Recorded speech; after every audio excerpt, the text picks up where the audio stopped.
Hello engineers, अगर आप civil engineer हैं या फिर साइट इंजीनियर हैं तो ये वीडियो आपके लिए काफी हेल्पफुल रहेगा, क्योंकि इस वीडियो के अंदर हम बात करेंगे थंब रूल्स फॉर कॉलम के लिए कि कॉलम के ऐसे कौन कौन से थंब रूल्स हैं जो हमें पता होना चाहिए, जिससे कि साइट पर काम करते समय जो कैलकुलेशंस हैं वो काफी सिंपल हो जाती हैं। तो यहाँ पर कॉलम के जो थंब रूल्स हैं उनको हम देख लेते हैं। सबसे पहले थंब रूल की अगर हम बात करें तो वो यहाँ पर हम देखेंगे कि जो मिनिमम साइज ऑफ कॉलम है वो हमें कितना कंसिडर करना चाहिए। अगर आपकी सिंगल स्टोरी बिल्डिंग है और जो लोड है वो भी आपका काफी कम आ रहा है तो उस केस के अंदर जो कॉलम की जो साइज है वो हम 9 बाई 9 इंची का लेते हैं, मतलब कि 230 mm बाय 230 mm का। और अगर मल्टी स्टोरी बिल्डिंग है, मतलब कि G+1 या फिर उससे ज्यादा, तो उसके अकॉर्डिंग हम जो कॉलम की जो साइज होती है उसको हम इंक्रीज कर देते हैं, जैसे कि 9 बाई 15 इंची या फिर 12 बाय 12 इंची। इसके बाद यहाँ पर अगर हम बात करें स्टील रीइंफोर्समेंट की, तो कॉलम के केस में जो हम रीइंफोर्समेंट लेते हैं, अगर एज अ थंब रूल में बात करूं तो वो हम 2 से 3% लेते हैं कॉलम के क्रॉस सेक्शन एरिया का। बाकी आईएस कोड के अकॉर्डिंग ये वैल्यू यहाँ पर होती है 0.8% से लेके 6% of the cross section area.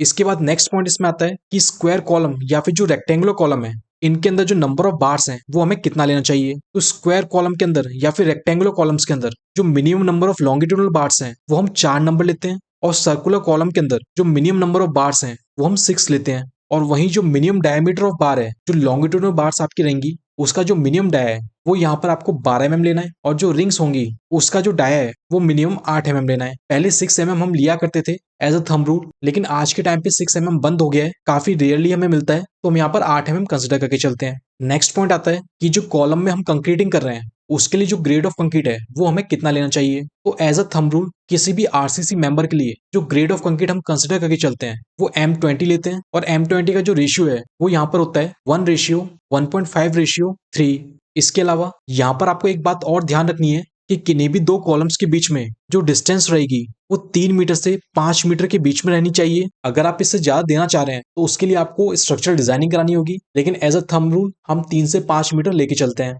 Next point इसमें आता है कॉलम के अंदर जो हम मिनिमम क्लियर कवर लेते हैं वो यहाँ पर हमें 40 mm लेना है। 40 mm देने से ये फायदा होता है कि जो रीइंफोर्समेंट है, जो स्टील है, उसको एक सेफ्टी मिल जाती है और उसमें रस्ट इजीली नहीं लग पाता है।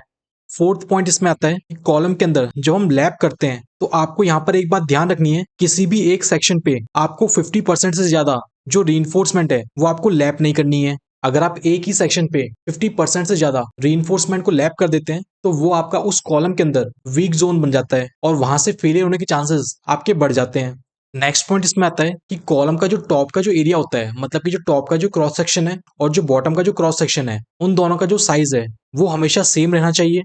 इसके अलावा जब भी हम कॉलम्स के थंब रूल की बात करते हैं तो वहां पर एक पॉइंट और रहता है कि जब भी आप कॉलम्स को अलाइन कर रहे हैं, मतलब कि जब भी आप कॉलम की पोजीशनिंग कर रहे हैं, तो वो एक स्ट्रेट लाइन के अंदर होना चाहिए। तो ये कुछ पॉइंट्स थे जो आपको ध्यान रखने हैं जब भी आप कॉलम की कंस्ट्रक्शन कर रहे हैं।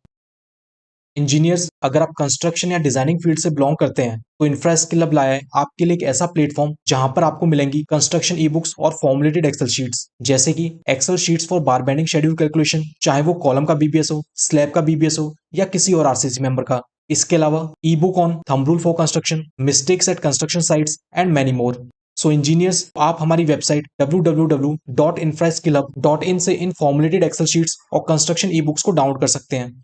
आप हमारे इंस्टाग्राम अकाउंट को भी फॉलो कर लीजिए, जहां पर हम आपसे कंस्ट्रक्शन रिलेटेड नॉलेज शेयर करते हैं।